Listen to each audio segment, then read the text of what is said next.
नमस्कार सभी साथियों को स्वागत करता हूं सभी का इस यूट्यूब चैनल पर जिसका नाम स्टडी विद पीएन लोधा। साथियों यहां पर हम शिक्षण विधियों का पेपर नंबर 48 हल करने वाले हैं। टोटल शिक्षण विधियों के 100 टेस्टों की ये सीरीज है, ठीक है।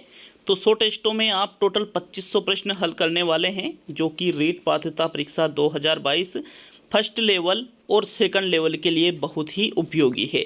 साथ ही जो थर्ड ग्रेड का मुख्य पेपर होगा आपके जनवरी 2023 में, तो उसके लिए भी बेहद उपयोगी है, क्योंकि वहाँ पर भी शिक्षण विधियों के बहुत ही ज़्यादा प्रश्न पूछे जाते हैं। फर्स्ट ग्रेड सेकंड ग्रेड की भर्ती के लिए भी उपयोगी है। तो अगर आप इन 2500 प्रश्नों को ही हल करते हैं तो मैं गारंटी देता हूँ साथियों इस बात की कि शिक्षण विधियाँ आप वर्तमान में जो आप की पकड़ है उससे 100 गुना अच्छी पकड़ हो जाएगी। तो चलिए शुरू करते हैं इस वीडियो को। पहला प्रश्न देखेंगे आपके प्रश्न संख्या 1। प्रश्न नंबर 1 है आपके, इनमें से शैक्षणिक निदान की विधि नहीं है। निरीक्षण विधि, संचित अभिलेख, उपचारात्मक विधि और शारीरिक परीक्षण। तो प्रश्न संख्या 1 में कौन सा विकल्प आपका सही आंसर रहेगा? देखो, शैक्षणिक निदान के अंतर्गत हम निरीक्षण विधि का प्रयोग कर सकते हैं, निरीक्षण के माध्यम से शैक्षणिक निदान कर सकते हैं, संचित अभिलेख का प्रयोग कर सकते हो और बाद में उपचारात्मक विधि का भी प्रयोग किया जाता है। लेकिन शारीरिक परीक्षण जो है ये शैक्षणिक निदान की विधियों से कहीं तक इसका दूर दूर तक संबंध नहीं है। तो विकल्प आपके प्रश्न संख्या 1 जो है इसमें चौथा सही रहेगा। नेक्स्ट प्रश्न नंबर 2 पे आते हैं। जो प्रश्न नंबर 2 है, इनमें से सर्वाधिक प्रभावशाली टीचिंग एड है। मतलब टीचिंग एड मतलब सहायक सामग्री, शिक्षण जो सहायक सामग्रियाँ होती है उसके बारे में बताया जा रहा है कि सर्वाधिक प्रभावशाली कौन सी है। तो चार्ट्स, फील्ड ट्रिप्स, कलर्ड चौक और फिल्म स्ट्रिप्स। तो यहाँ पर मैं हिंदी में भी लिख देता हूँ आपके चार्ट, दूसरा फील्ड ट्रिप, क्या है फील्ड ट्रिप, तीसरा आपके कलर्ड चौक है और चौथा है फिल्म स्ट्रिप। तो प्रश्न संख्या 2 का सही उत्तर बताइए। देखिए दूसरे प्रश्न में जो सही आंसर होगा यहाँ पर सबसे प्रभावी जो टीचिंग एड है, अगर आप फिल्म स्ट्रिप पे जा रहे हो तो गलत है, क्योंकि राइट आंसर है फील्ड स्ट्रिप। फील्ड स्ट्रिप का मतलब क्षेत्रीय भ्रमण से लिया जाता है और क्षेत्र भ्रमण में क्या होता है, प्रत्यक्ष अनुभव की प्राप्ति होती है। साथियों किसकी प्राप्ति होती है? प्रत्यक्ष अनुभव की। तो विकल्प आपके 2 सही है प्रश्न नंबर 2 में। नेक्स्ट प्रश्न संख्या 3 की ओर बढ़ेंगे। तीसरा प्रश्न है आपके, उपचारात्मक शिक्षण हेतु सर्वप्रथम क्या किया जाता है?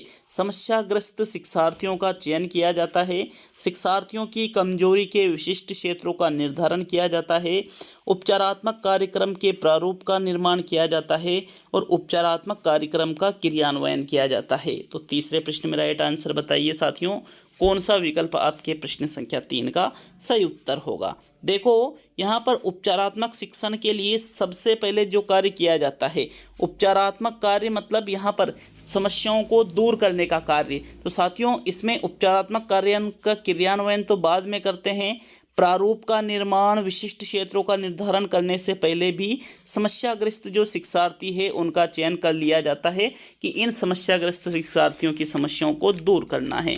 विकल्प 1 आपके तीसरे प्रश्न में सही उत्तर है। नेक्स्ट प्रश्न नंबर 4 पे आते हैं। तो चौथा प्रश्न है, अच्छे प्रश्न पत्र की विशेषता नहीं है।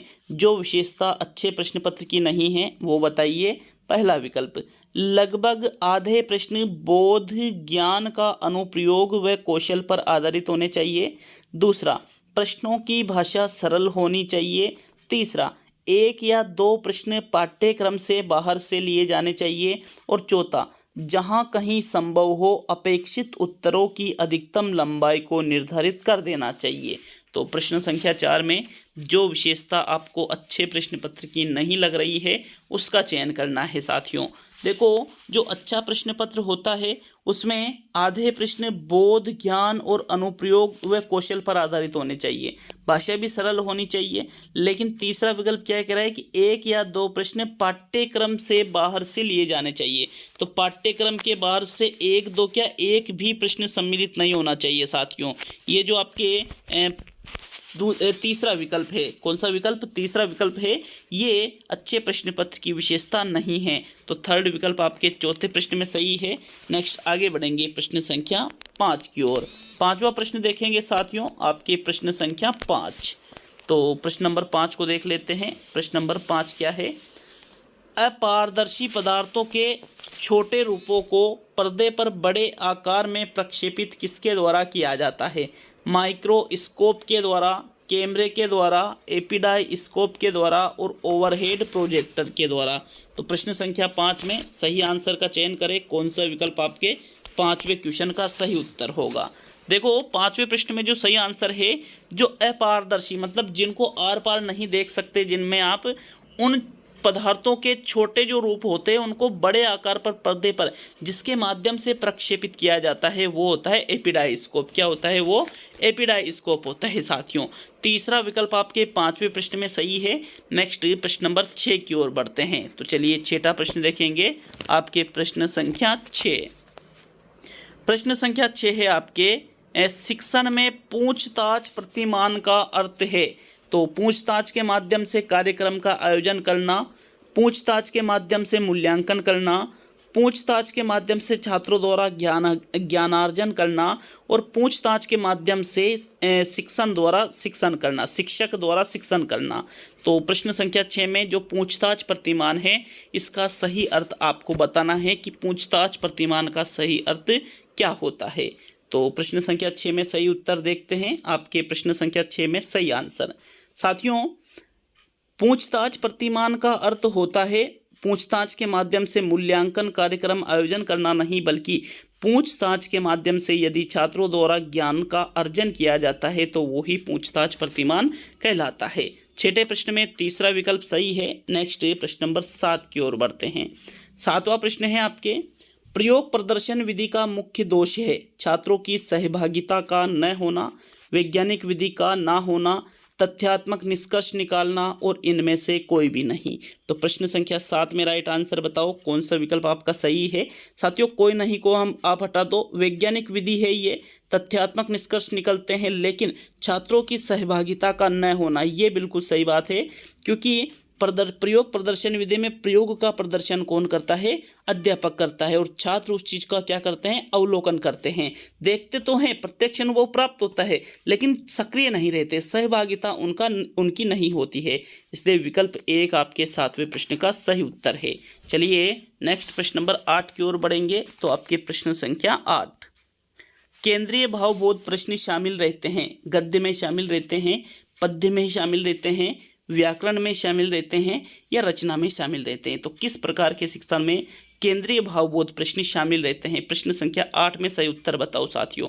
8वें प्रश्न का राइट आंसर देखते हैं। जो केंद्रीय भावबोध वाले प्रश्न होते हैं ये गद्य, व्याकरण या रचना में शामिल नहीं रहते हैं, बल्कि यह पद्य शिक्षण में शामिल रहते हैं। किस में शामिल रहते हैं साथियों? पद्य शिक्षण में। तो 8वें प्रश्न में आपके दूसरा विकल्प सही रहेगा। नेक्स्ट प्रश्न संख्या 9 की ओर बढ़ेंगे। देखो केंद्रीय भावबोध प्रश्न किस में पूछे जाते हैं? ऐसा भी प्रश्न बन सकता है यही वाला, तो आपका आंसर रहेगा पद्य शिक्षण में पूछे जाते हैं साथियों।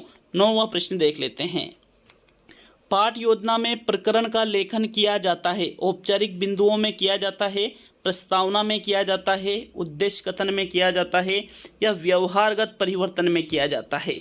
तो प्रकरण का लेखन जब हम करते हैं साथियों, पाठ योजना के माध्यम से आप पढ़ा रहे हो तो बच्चों को जाते ही ये नहीं पढ़ाएंगे, ये नहीं कि भाई कि आज हम ये पढ़ेंगे, टॉपिक लिख दिया, ऐसा नहीं होता है, बल्कि प्रस्तावना प्रश्न उनसे पूछे जाते हैं।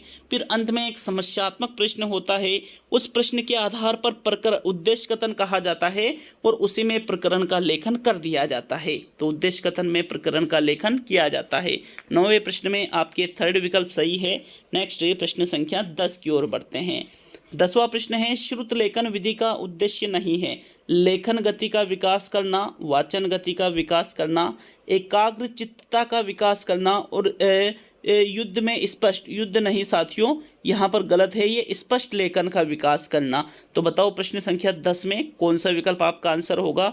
जो श्रुत लेखन विधि है इसका उद्देश्य नहीं, क्या नहीं है? तो यहाँ पर मैंने शुद्ध व लिखा था, शुद्ध व स्पष्ट लेखन का विकास करना, लेकिन युद्ध में टाइपिंग हो गया तो कभी कभी थोड़ा सा हो जाता है। शुद्ध व स्पष्ट लेखन का विकास करना, ऐसा था चौथा विकल्प। तो 10वें प्रश्न का जो राइट आंसर है, देखो लेखन गति का विकास करना, एकाग्र चित्तता का विकास करना और शुद्ध और स्पष्ट लेखन का विकास करना, ये श्रुत लेखन विधि के उद्देश्यों के अंतर्गत आता है, लेकिन वाचन इसमें नहीं किया जाता है, तो वाचन गति का विकास करना इसका उद्देश्य नहीं है। 10वें प्रश्न में आपके सेकंड विकल्प सही है। नेक्स्ट प्रश्न नंबर 11 की ओर बढ़। साथियों प्रश्न संख्या 11 है आपके, इकाई योजना का पद नहीं है कौन सा? प्रस्तावना प्रश्न लिखना, संपूर्ण इकाई को उपविभागों में बांटना, उपविभागों के उद्देश्य निर्धारित करना और शिक्षक शिक्षार्थी क्रियाएं निश्चित करना। तो जो इकाई योजना का पद नहीं है उसका चयन 11वें प्रश्न में कीजिए, कौन सा विकल्प आपका सही है। देखो इकाई योजना में संपूर्ण इकाई को उपविभागों में भी बांटा जाता है, उपविभागों के उद्देश्य भी निर्धारित किए जाते हैं और शिक्षक शिक्षार्थी क्रियाएं भी निश्चित की जाती है, लेकिन प्रस्तावना प्रश्न इकाई योजना के अंतर्गत नहीं लिखे जाते हैं साथियों। 11वें प्रश्न में आपके प्रथम विकल्प सही है। नेक्स्ट प्रश्न संख्या 12 की ओर बढ़ेंगे। तो चलिए 12वां प्रश्न देख लेते हैं। सुनाने और लिखने की, सुनना है ये, सुनने और लिखने की कुशलता का आकलन करने का सबसे अच्छा तरीका कौन सा है? सुनी गई कहानी को शब्द सह लिखना, कविता सुनना और शब्द सह लिखना, कविता सुनकर प्रश्नों के उत्तर लिखना और सुनी गई कहानी को अपने शब्दों में लिखना। तो देखो सुनने और लिखने की जो कुशलता है, हम सुनेंगे फिर चीज़ों को लिखेंगे, तो साथियों इसका आकलन यदि आपको करना है तो जो सबसे बेस्ट तरीका है वो पूछा जा रहा है आपसे 12वें प्रश्न में। तो साथियों सुनी गई कहानी को शब्द से लिखना, जैसी कहानी सुनी गई है वैसी की वैसी कहानी, ये आपका आंसर नहीं है। कविता सुनना और शब्द से मतलब वैसा का वैसा, तो वैसा का वैसा ही लिखना ज़्यादा इंपॉर्टेंट नहीं होता है, बल्कि अपने शब्दों में लिखना, खुद के विचारों को व्यक्त करना सबसे ज़्यादा इंपॉर्टेंट होता है। तो सुनी गई कहानी को अपने शब्दों में लिखना सुनने और लिखने की कुशलता का आकलन करने का सबसे अच्छा तरीका माना जाता है। चौथा विकल्प आपके प्रश्न नंबर 12 में सही है। नेक्स्ट प्रश्न नंबर 13 की ओर बढ़ते हैं। तो 13वां प्रश्न है आपके, आप मानते हैं कि अलग अलग तरह की सामग्री पढ़ने के अवसर मिलने से, पहला विकल्प है व्याकरण सम्मत भाषा लिखने को मिलती है, किताबों के बारे में जानकारी मिलती है, लेखकों के बारे में जानकारी मिलती है, या भाषा को विविध संदर्भों में प्रयोग करने की समझ विकसित होती है। तो प्रश्न संख्या 13 में कौन सा विकल्प आपका सही रहेगा? आप यदि अलग अलग तरह की सामग्री पढ़ने के यदि आपको अवसर मिले तो साथियों इसका सही उत्तर क्या रहेगा? इसका सही उत्तर है विकल्प नंबर 4। अगर अलग अलग सामग्री पढ़ने को मिलेगी तो भाषा को विविध संदर्भों में प्रयोग करने की समझ भी हमारे अंदर विकसित होती है। 13वें प्रश्न में आपके चौथा विकल्प सही है। नेक्स्ट प्रश्न संख्या 14 की ओर बढ़ते हैं। तो चलिए 14वां प्रश्न देख लेंगे। आपके प्रश्न नंबर 14, हिंदी के पाठों में अन्य भाषाओं के शब्दों के होने का अर्थ है। पाठ समाज के बहुभाषी स्वरूप की सहज प्रस्तुति है, पाठ कठिन और अस्पष्ट है, विद्यार्थियों को शुद्ध भाषा नहीं सिखाई जा रही है और पाठ का लेखक हिंदी नहीं जानता है। तो प्रश्न नंबर 14 में कौन सा विकल्प आपका सही है? देखो यहाँ पर अगर हम देखें हिंदी भाषा का पाठ है, यदि उसमें अन्य भाषाओं के शब्द भी यदि हमें मिलते हैं तो इसका अर्थ क्या होगा साथियों? 14वें पृष्ठ में राइट आंसर बताइए। देखो पाठ कठिन और अस्पष्ट गलत हो गया, शुद्ध भाषा नहीं सिखाई जा रही है ये भी आपका आंसर नहीं है, ना ही चौथा विकल्प, बल्कि पाठ समाज के बहुभाषी स्वरूप की सहज प्रस्तुति है, क्योंकि हम एक किसी विशेष भाषा का प्रयोग नहीं कर सकते, हम जो भी भाषा बोलते हैं तो उसमें अन्य भाषाओं के शब्द भी यूज़ करते हैं साथियों। तो ऐसा आपके प्रथम विकल्प में कहा गया है, इसलिए 14वें प्रश्न में आपके प्रथम विकल्प ही सही रहेगा। नेक्स्ट आगे बढ़ेंगे प्रश्न संख्या 15 की ओर। तो आपके प्रश्न नंबर 15 साथियों 15वां प्रश्न है, सामाजिक अध्ययन के शिक्षण में सबसे महत्वपूर्ण सहायक साधन कौन सा है? कार्य का निर्धारण, व्याख्यान, दृश्य श्रव्य और वाद विवाद। तो देखो यहाँ पर 15वें प्रश्न में राइट आंसर बताइए कौन सा विकल्प आपका सही रहेगा। जो सामाजिक अध्ययन का शिक्षण होता है इसमें सबसे महत्वपूर्ण जो सहायक साधन है, यहाँ पर व्याख्यान तो नहीं है साथियों, ना ही वाद विवाद, बल्कि श्रव्य दृश्य सबसे महत्वपूर्ण सहायक साधन है, क्योंकि सहायक साधन की बात की जा रही है। और श्रव्य दृश्य जिसमें सुनाई भी देता है, दिखाई भी देता है, एक से अधिक इंद्रिय हमारी क्रियाशील रहेगी, इसलिए थर्ड विकल्प आपके प्रश्न संख्या 15 का सही उत्तर है। नेक्स्ट प्रश्न नंबर 16 की ओर बढ़ेंगे। 16वां प्रश्न है, सामाजिक अध्ययन के विषय में निम्न में से कौन सा कथन असत्य है। तो यह सामाजिक विज्ञान का अंग है, यह साधारण तथा सरल है, यह मुख्यतः व्यवहारिक पक्ष पर बल देता है, और यह मुख्यतः सैद्धांतिक पक्ष पर बल देता है। तो बताइए 16वें प्रश्न में कौन सा विकल्प आपका सही रहेगा, जो सामाजिक अध्ययन विषय के लिए आपको असत्य कथन लग रहा है साथियों, प्रश्न संख्या 16 में। राइट आंसर देखते हैं तो सामाजिक विज्ञान का अंग है सामाजिक अध्ययन, सही है। साधारण और सरल विषय है, व्यावहारिक पक्ष पर बल देता है।